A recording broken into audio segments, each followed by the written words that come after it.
Salvation Army started in 1865 by an itinerant Methodist minister by the name of William Booth.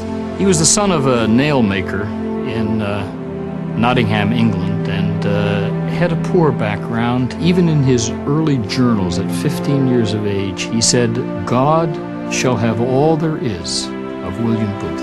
In Victorian England, it was not easy for the masses to attend church. In those days, you had to pay a pew tax. You had to be at least middle class. So William Booth found that as people came to him and found the Lord, they were not accepted in the established churches. So they left the Methodist Church and began, first of all, it was called the East London Revival Society, which soon turned into the Christian Mission.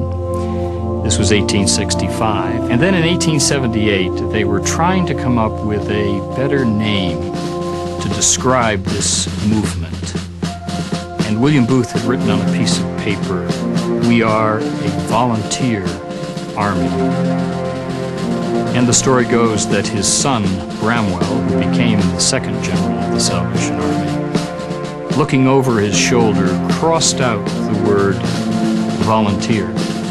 And he said to his father, "I'm not a volunteer, I'm a regular," and wrote in the word salvation. So the word read, "We are a Salvation Army."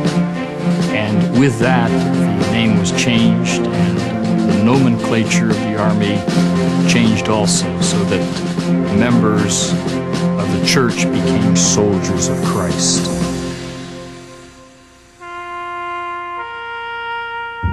He soon found that you can't speak to someone about their soul if they're hungry, if they don't have shelter, if they need clothing, and hence the Salvation Army's social service program that is well known throughout the world now began as a means to help people and then share with them the good news of the gospel.